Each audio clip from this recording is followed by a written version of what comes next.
Oigan, ¿ustedes no están un poco hartos del tema del amor propio, verlo en todas las redes sociales? Porque yo sí. Por eso en este capítulo vamos a hablar del verdadero amor propio. Hola, mi nombre es Mónica y en esta antiterapia te doy mi opinión de lo que sé basada en mi experiencia como psicóloga, pero sobre todo como ser humano. Siempre fui una persona muy insegura. Pues puede haber sido por el contexto en el que me crié, donde cada persona tenía una opinión respecto a cómo te veías, sobre todo mi mamá. Gracias, ma. Pero entonces, en este tema sobre el amor propio, el quererte y tener confianza en ti misma, se ha popularizado mucho últimamente, más que todo en redes sociales, claro. Y ya sabemos cómo son las redes sociales. Y pues si no lo saben, se los digo. Las redes sociales no son el mundo real. Y la vida y el proceso de otra persona le pertenecen exclusivamente a esa persona y no se pueden generalizar. Y esto último es el error más grande en el que todos caemos, porque lo generalizamos todo. Y si alguien dice que tiene la receta perfecta para el amor propio, se la creemos, así sin cuestionarnos nada, porque queremos confiar ciegamente en que eso también va a funcionar para nosotros. Spoiler alert, no funciona. Entonces la gente siempre tiene como opiniones y te dicen qué ejercicios debes hacer, cómo debes hacer esos ejercicios y si tu cuerpo es el adecuado para hacer esos ejercicios. Además de satanizar ciertas prácticas, porque parecen más una secta que otra cosa, sinceramente. Entonces, que si yoga, que si pilates, que si aeróbicos, que si crossfit, que si baile, que si meditación, que si lo uno, que si lo otro. Y esa presión te hace caer en rutinas o cosas que quizás no funcionen para ti. Y lo peor del caso es que lo estás haciendo más por los otros que por ti mismo. Hacemos lo que otros nos dicen. Hacemos lo que nos dicen que debemos hacer. Nos convertimos en un ser creado por otros, lo cual no tiene ningún sentido porque solo nosotros tenemos el poder de crearnos a nosotros mismos, pero nos da miedo esa libertad. Así le damos poder a los demás. Entonces, lo que tenemos que hacer es tomar esa libertad para escoger el camino que mejor se adecue a nosotros, pero eso nos aterra. Quiero aclarar que hablo en femenino porque soy mujer y estoy hablando también desde mi experiencia personal. Pero este tema no es exclusivamente para mujeres, sino para todas, para todos y para todes. Bueno, prosigamos. En la búsqueda del amor propio, muchos de nosotros nos sumergimos en una vorágine de normas, expectativas y ejercicios prescritos que, pues en lugar de ayudarnos, a menudo lo que hacen es alejarnos más de nosotros mismos. Pero este camino hacia el autoamor no es un conjunto de tareas a realizar como un checklist. Sí, no se trata de lograr un estado ideal que quizás ni siquiera sea nuestro. Es un camino de regreso a nosotros mismos, de enfrentar y reconciliarnos con nuestras vulnerabilidades, complejidades y sí, también con nuestras fuerzas. Entonces es fácil perderse en el laberinto de voces externas que parecen saber más sobre lo que deberíamos ser que nosotros mismos. Pero al final del día, el único experto en ti eres tú mismo. Y el primer paso hacia el amor propio es reclamar ese conocimiento, esa voz, esa autoridad sobre ti misma. El amor propio no es amar cada parte de tu ser, es aceptar que hay cosas que no te gustan. Hay que ser coherentes con uno mismo, para lo bueno y para lo malo. Es llegar a aceptar las cosas que no te gustan porque están ahí, las tienes y haces las paces con esa inseguridad, pero no las amas y no tienes por qué hacerlo. Y el proceso de cambiar o no eso que no me gusta es mío y de nadie más, y nadie tiene por qué opinar al respecto. Y cuando uno entiende eso, se quita un peso de encima, porque es que debemos dejar de romantizar el amor propio. Así no funciona, pues no de la manera en la que nos lo pintan, no es algo lineal, es un proceso que se parece más a una montaña rusa. Y yo también caí en esa trampa. Solía pensar que el amor propio era mirarme al espejo y amar el reflejo que allí había. Y ese pensamiento me llevó a odiar lo que veía todavía más. Porque aunque había cosas que me gustaban mucho, no lo voy a negar, había otras que me incomodaban. Y esa incomodidad me llevó a evitar ver mi reflejo. O sea, pero literal. Yo evitaba mirarme en un espejo, en un vidrio, en lo que sea donde yo pudiera ver mi reflejo. O sea, lo ignoraba por completo. Prácticamente decidí volverme invisible e ignorar mi propia existencia. Sentía que no había nada de valor en mí y que lo poco que tenía para ofrecer al mundo no merecía el esfuerzo de hacerlo. Así que me escondí en mí misma. Y creo que esa parte fue y es la que más me ha costado. Porque debemos reconectar con nuestro cuerpo desde lo más básico. No es simplemente el cómo nos vemos, sino el qué nos decimos, cómo nos tratamos, cómo está nuestro lenguaje interior. Hay que saber hablarse para enseñarse a ser mejor para una misma y a veces también para los demás. Entonces no es solo hacer ejercicio, no es solo enfocarse en la salud mental, no es solo darme gusto, no es solo hablarme bonito. Es todo eso junto y mucho más. Claro, el ejercicio importa, pero solo si lo vemos como movimiento. Moverse es importante, pero hay muchos otros aspectos que también influyen en la reconciliación con nuestro cuerpo, como nuestras creencias, nuestros ideales, nuestra espiritualidad. Y es pensar en qué estoy haciendo yo para nutrir esas otras áreas, porque por más ejercicio que haga, solo estoy moldeando una superficie, un cuerpo. Y yo no solo soy mi cuerpo, soy mucho más que eso. Yo también soy lo que puedo darle al otro. Y es muy teso cuando uno está en esa construcción de la identidad, de saber quién eres y qué te gusta, y decides que el mundo te dé esas respuestas, porque así es más fácil. Claro, porque como uno no se ama es porque algo está haciendo mal. Y entonces si hago lo que otros dicen, porque los otros deben saber más que yo, entonces me voy a querer más. Error. Uno termina convirtiéndose en una extraña y el reflejo en el espejo se hace todavía más intolerable. A mí me pasó mucho cuando estaba en la adolescencia. Yo fui víctima de la moda emo, también un poco alternativa y no me arrepiento para nada. Era parte del proceso de saber qué me gustaba más, qué me iba más. Pero después de eso, cuando estaba en la universidad, de un cambio muy brusco. Cuando uno entra en la universidad, sobre todo cuando uno viene de un pueblo pequeñito y conservador, a uno se le abre mucho el mundo. Entonces yo ahí empecé a conocer otras modas, ideologías, creencias. Me volví un poco radical quizás también, pero como digo, ese era parte del proceso de crecer, de expandir tu mente. En ese entonces también adopté un estilo un poco masculino, por decirlo de alguna manera. Me gustaba y me sentía cómoda, o eso creía yo, porque hoy en día reflexiono mucho sobre ello y creo que en ese entonces estaba en el hoyo más bajo en cuanto a mi autoimagen se refiere. Entonces cuando conseguí novio, el primer novio serio o oficial que tuve, yo cambié por completo. Otra vez me volví más femenina, por decirlo de alguna manera. Y fue por un comentario que él hizo acerca de mi forma de vestir. Entonces, un día yo cogí la plata que me llegó de la beca que tenía y me fui a comprar ropa. Y durante ese año y medio que estuvimos juntos, yo me hice a su imagen, porque creía que si él me veía bonita, yo también me iba a sentir así.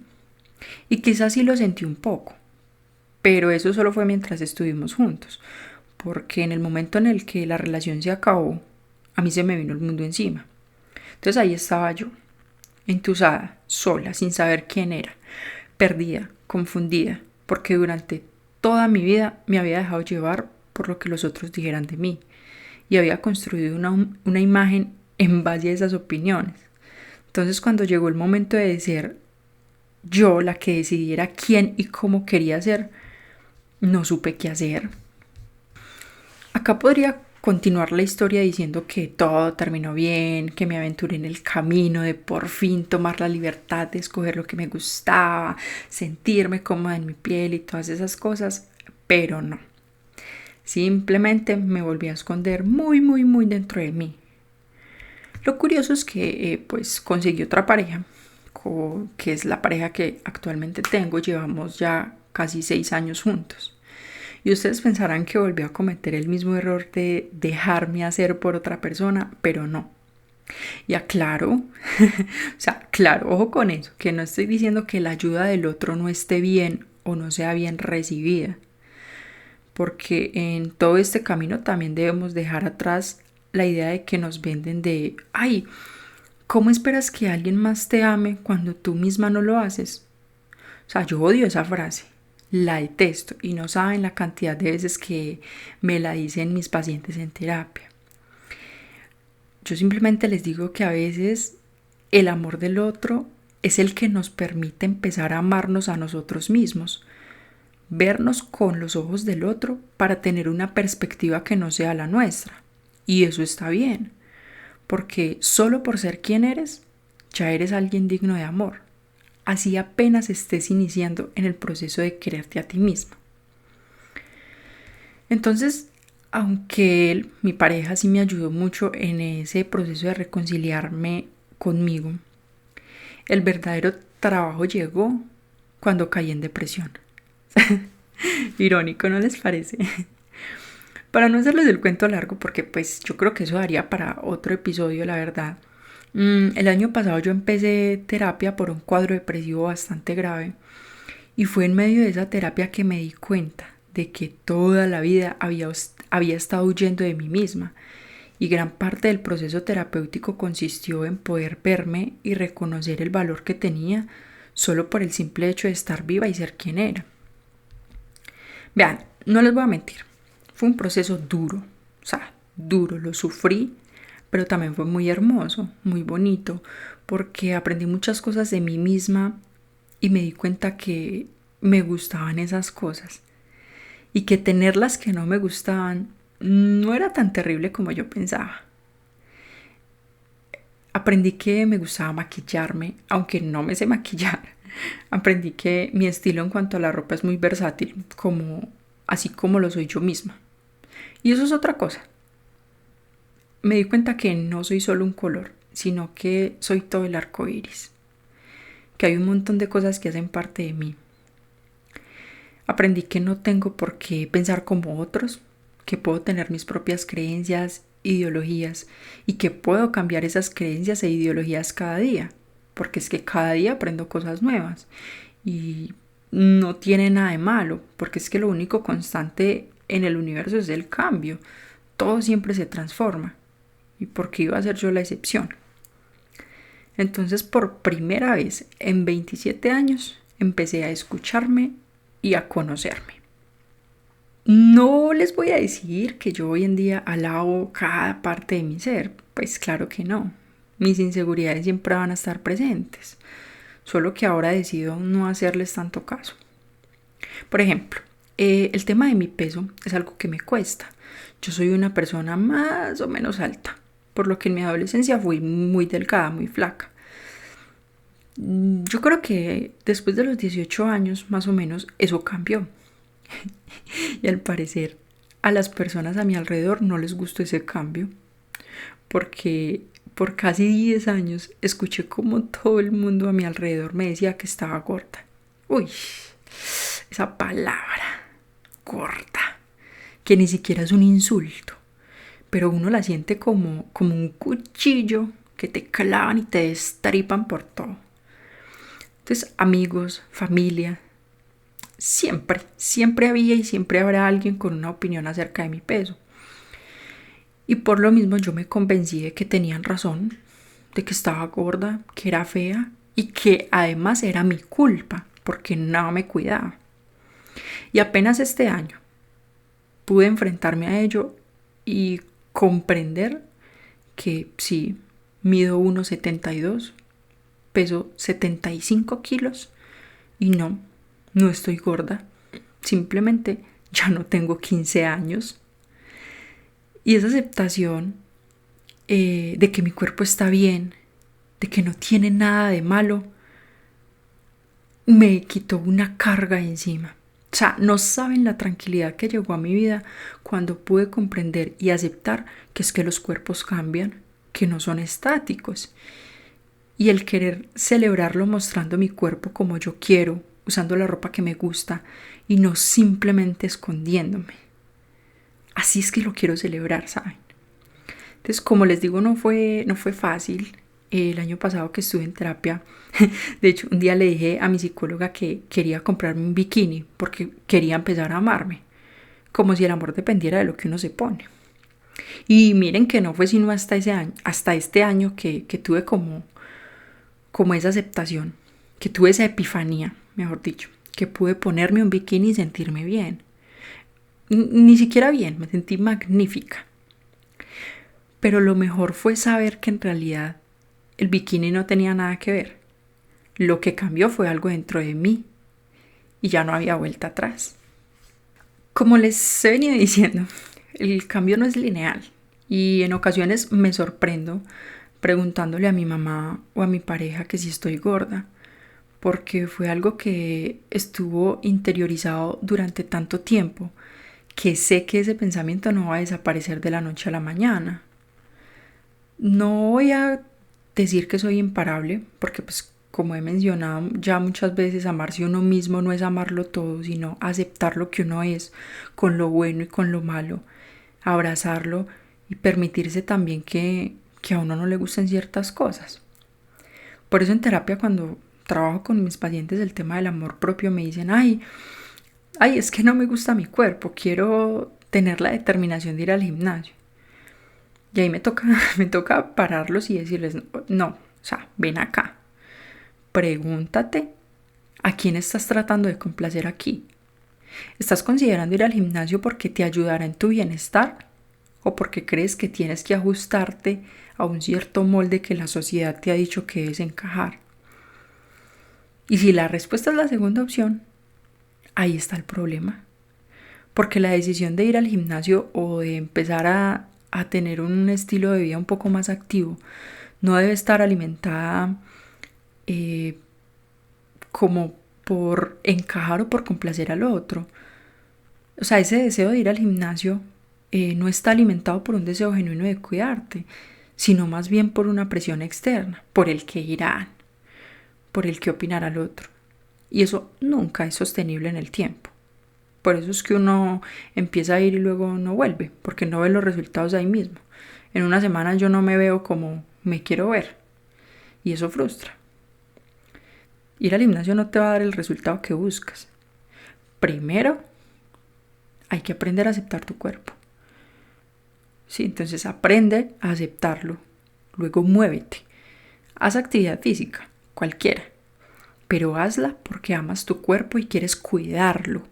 Y no porque deseas cambiarlo. Porque si cada que no nos guste algo, lo primero que vamos a querer es modificarlo, entonces nunca vamos a estar conformes. Y claro, o sea, no hay nada de malo en querer mejorar, pero esa mejora también debe venir desde un lugar de amor propio y no desde un lugar de autodesprecio. Y ojo, que no estoy diciendo que entonces nunca debemos cambiar o modificar nada, porque yo soy consciente de que hay cosas que simplemente nos quitan la paz. Por más de que las aceptemos y uno diga, sí, hace parte de mi cuerpo y tales, uno no puede convivir con ellas. Vean, yo por ejemplo, yo soy muy velludita. Por herencia, porque mi familia es así, y también porque, no sé, tengo problemas hormonales y un montón de cosas.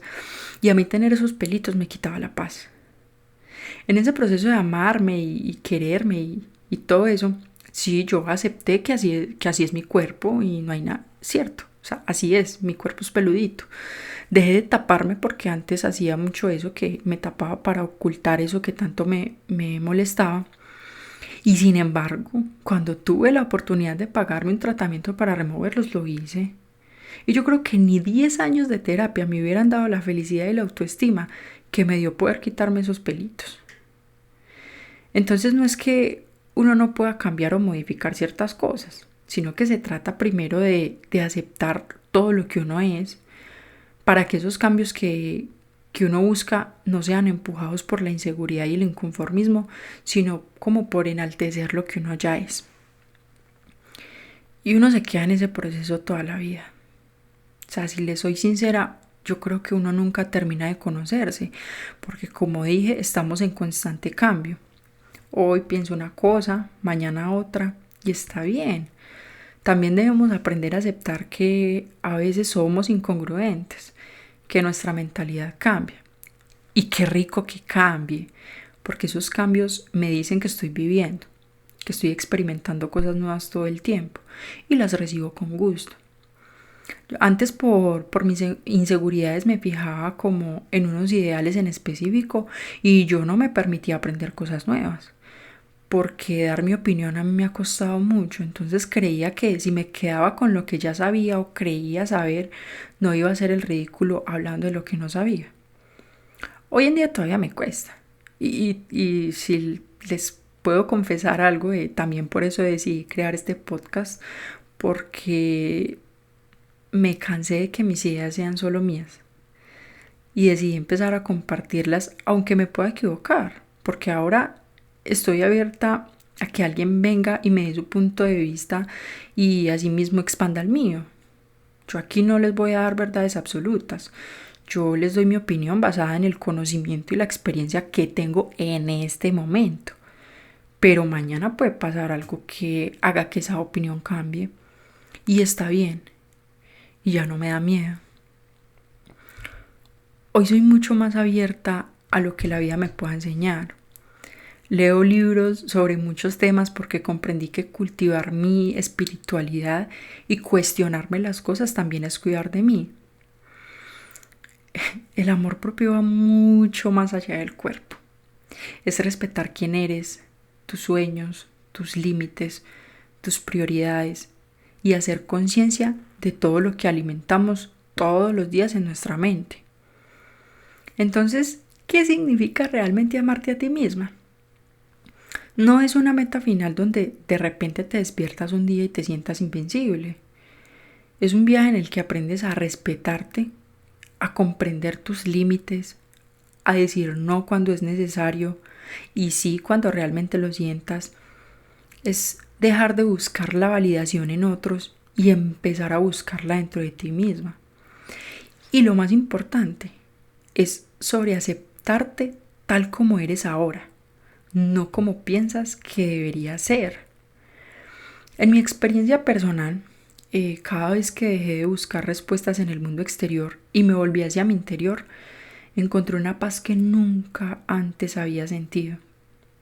No fue un cambio de la noche a la mañana, y tampoco digo que sucediera así sin trabajo, sin esfuerzo. No, fue mucho esfuerzo y a veces también mucha incomodidad. Pero cada paso del camino valió la pena, porque me ayudó a llegar a donde estoy ahora. Y esto no significa que haya dejado de crecer o de desafiarme. En realidad, el amor propio me ha dado la libertad de hacerlo, pero desde un lugar de compasión y no de crítica. Y yo no estoy sola en este viaje. Todos estamos en diferentes etapas de aprendizaje para amarnos a nosotros mismos. Así que si tú estás en ese camino, te invito a que dejes de buscar respuestas en los lugares equivocados. Deja de intentar seguir una receta de amor propio que alguien más ha dictado para ti. Tómate el tiempo para mirar dentro de ti, para conocer lo que realmente necesitas y lo que realmente quieres. No es un proceso rápido ni fácil, pero es uno de los viajes más importantes que podrás emprender. Porque cuando te tienes a ti misma, cuando realmente te aceptas y te amas, te conviertes en tu propio faro. Y eso es liberador. Podemos buscar inspiración en otros, pero nunca olvides que el verdadero cambio comienza dentro de ti. Es aprender a estar en tu propia piel, comprender tus necesidades, perdonarte a ti misma por tus errores y sobre todo, darte el permiso de ser imperfecta. Amarte significa estar dispuesto a decepcionar a los demás para no decepcionarte a ti misma, aunque a veces también lo vas a hacer. Significa tomar las riendas de tu vida y decir, soy el autor de mi historia y está bien que mi historia sea completamente diferente a la tuya.